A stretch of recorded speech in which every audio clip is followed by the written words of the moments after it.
Item ಯಾವುದೇ ಇರಲಿ try ಮಾಡಿ ಆಚಿ ಚಿಕನ್ ಮಸಾಲಾ. ಬೆಂಗಳೂರಿನಲ್ಲಿ ಮತ್ತೊಂದು ಭೀಕರ ಮರ್ಡರ್ ಆಗಿದೆ. ಎಣ್ಣೆ ಮತ್ತಲ್ಲಿ ಮಗನ ಜೊತೆ ವೃದ್ಧ ತಾಯಿಯನ್ನೇ ಕೊಂದ ಮಹಿಳೆ. ಕೆಂಗೇರಿ ಪೊಲೀಸ್ ಠಾಣಾ ವ್ಯಾಪ್ತಿಯಲ್ಲಿ ಸುಭಾಷ್ ನಗರದಲ್ಲಿ ಈ ಘಟನೆ ನಡೆದಿದೆ.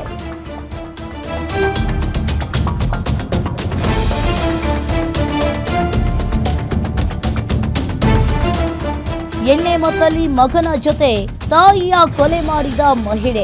ಕೆಂಗೇರಿ ಪೊಲೀಸ್ ಠಾಣಾ ವ್ಯಾಪ್ತಿಯ ಸುಭಾಷ್ ನಗರದಲ್ಲಿ ಈ ಘಟನೆ ನಡೆದಿದೆ. 75 ವರ್ಷದ ಜಯಮ್ಮ ಕೊಲೆಯಾದ ವೃದ್ಧೆ. ಮಗ ವಿಕಾಸ್ ಜೊತೆ ಸೇರಿ ಕೊಲೆ ಮಾಡಿರುವ ಭಾಗ್ಯಲಕ್ಷ್ಮಿ. ಇನ್ನು ಕುಡಿತಕ್ಕೆ ಅಡಿಕ್ಟ್ ಆಗಿರುವ ಕೊಲೆಯಾದ ಮಹಿಳೆ. ಇನ್ನು ಫ್ಯಾಮಿಲಿ ಆಸ್ತಿಯನ್ನ ಮಾರಿ ಕುಡಿಯೋದೇ ಇವರ ಕೈಯಾಳಿಯಾಗಿತ್ತು. ಮೊನ್ನೆ ಇದೇ ವಿಚಾರಕ್ಕೆ ತಾಯಿ ಮಗಳ ಮತ್ತೆ ಇವರಿಬ್ರು ಕೂಡ ಜಗಳ ಮಾಡಿಕೊಂಡಿದ್ದಾರೆ. ಆಸ್ತಿ ಮಾರಿ ಕುಡಿತೀಯಾ ಅಂತ ಜಗಳವನ್ನ ತೆಗೆದಿದ್ದ ಭಾಗ್ಯಲಕ್ಷ್ಮಿ.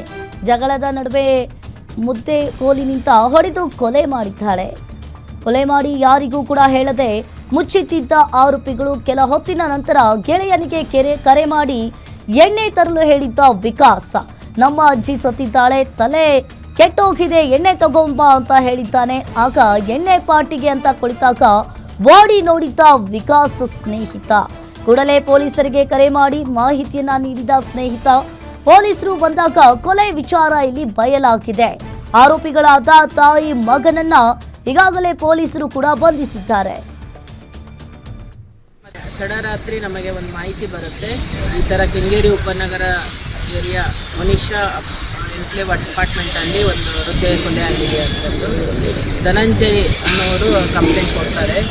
ಸೊ ಹೀಗಾಗಿ ನಮ್ಮ ಪೊಲೀಸರು ಸ್ಥಳಕ್ಕೆ ಹೋಗಿ ನೋಡಲಾಗಿ ಒಂದು ವೃದ್ಧೆ ಅರೌಂಡ್ 70 ವರ್ಷದಲ್ಲಿ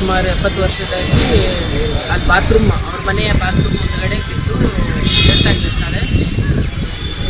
ಇದನ್ನು ಈ ಹಿಂದೆ ಈ ಮನೆಯಲ್ಲಿ ಆಕೆ ಮಗಳು ಭಾಗ್ಯಲಕ್ಷ್ಮಿ ಅಂತ ಮತ್ತೆ ಮಗ ಕುಶಾಲ್ ಅಂತ ಅಲ್ಲಿ ವಾಸವಿರ್ತಾರೆ.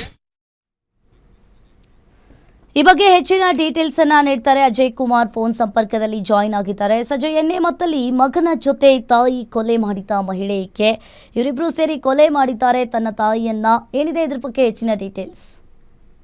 ಖಂಡಿತವಾಗ್ಲೂ ಅಂಕಿತಾ, ಎಣ್ಣೆ ಮತ್ನಲ್ಲಿ ಮಗನ ಜೊತೆ ಸೇರಿ ತಾಯಿಯನ್ನೇ ಕೊಲೆ ಮಾಡಿರುವಂತಹ ಘಟನೆ ಕೆಂಗೇರಿ ಪೊಲೀಸ್ ಠಾಣಾ ವ್ಯಾಪ್ತಿರುವಂತಹ ಸುಭಾಷ್ ನಗರದಲ್ಲಿ ನಡೆದಿರುವಂತದ್ದು. ಅಂದ್ರೆ ಜಯಮ್ಮನವರ ಮಗಳು ಭಾಗ್ಯಲಕ್ಷ್ಮಿ ಅಂತ ಹೇಳಿ, ಭಾಗ್ಯಲಕ್ಷ್ಮಿ ಅವರ ಮಗ ಏನೋ ಕುಶಾಲ್ ಅಂತ ಹೇಳಿ, ಅವರಿಬ್ರು ಕೂಡ ನಿನ್ನೆ ಕೂಡ ಜಯಮ್ಮನವರ ಮನೆ ಕೂಡ ಬಂದಿರ್ತಾರೆ. ಜಯಮ್ಮ ಅವರಿಗೆ ಈಗಾಗ್ಲೇ 75 ವರ್ಷ ವಯಸ್ಸು ಕೂಡ ಆಗಿರತ್ತಂದ್ರೆ ಜಯಮ್ಮ ಯಾವಾಗ್ಲೂ ಕೂಡ ಕುಡ್ದು ಏನೋ ಇರುವಂತಹ ಹಣ ಮತ್ತೆ ಆಸ್ತಿಯನ್ನೆಲ್ಲ ನೀನು ಮಾರ್ಕೊಳ್ತಿದ್ಯಾ, ನಮಗೇನು ಉಳಿಸ್ತಾ ಇಲ್ಲ ಅಂತ ಹೇಳ್ಬಿಟ್ಟು ಇಲ್ಲಿ ಏನು ಭಾಗ್ಯಲಕ್ಷ್ಮಿ ಏನಿದ್ದಾರೆ ಯಾವಾಗ್ಲೂ ಕೂಡ ಜಗಳ ಮಾಡ್ತಾ ಇರ್ತಾರೆ.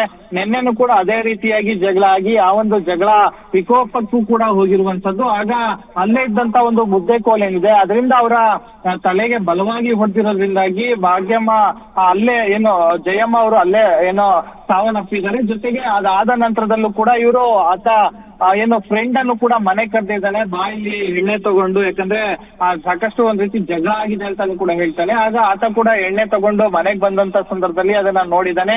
ನೋಡಿದಾಗ ಅಲ್ಲಿ ಅವರು ಏನೋ ಸತ್ತು ಬಿದ್ದಿರೋದು ಕೂಡ ಗೊತ್ತಾಗುತ್ತೆ. ಆಗ ಅವರ ಫ್ರೆಂಡ್ ಏನಿದೆ ಆಗತ್ತಾ ತಕ್ಷಣ ಪೊಲೀಸ್ಗೂ ಕೂಡ ಕರೆ ಮಾಡಿ ಈ ರೀತಿಯಾಗಿ ಆಗಿದೆ ಅಂತ ಮಾಹಿತಿಯನ್ನು ಕೂಡ ಕೊಡ್ತಾನೆ.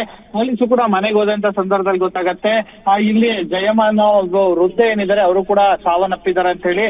ಪೊಲೀಸರು ಕೂಡ ಆಗ್ಲೇ ಅವರನ್ನ ವಿಚಾರಿಸಿದಾಗ ಇರುವಂತ ವಿಚಾರಗಳೆಲ್ಲವೂ ಕೂಡ ಅವರು ಬಾಯ್ ಬಿಟ್ಟಿದ್ದಾರೆ ಅಂತಾನು ಕೂಡ ಗೊತ್ತಾಗಿರುವಂತದ್ದು. ಪೊಲೀಸರು ಕೂಡ ಈಗಾಗಲೇ ಅವರನ್ನ ವಶಕ್ಕೆ ಪಡ್ಕೊಂಡು ಇನ್ನಷ್ಟು ಮಾಹಿತಿಯನ್ನು ಕೂಡ ಕಲೆ ಹಾಕುವಂತ ಕೆಲಸಕ್ಕೂ ಕೂಡ ಮುಂದಾಗಿದ್ದಾರೆ ಅಂತಾನೆ ಹೇಳ್ಬೋದು ಅಂಕಿತ. ಥ್ಯಾಂಕ್ ಯು ಅಜಯ್ ನಿಮ್ಮೆಲ್ಲ ಮಾಹಿತಿಗೆ.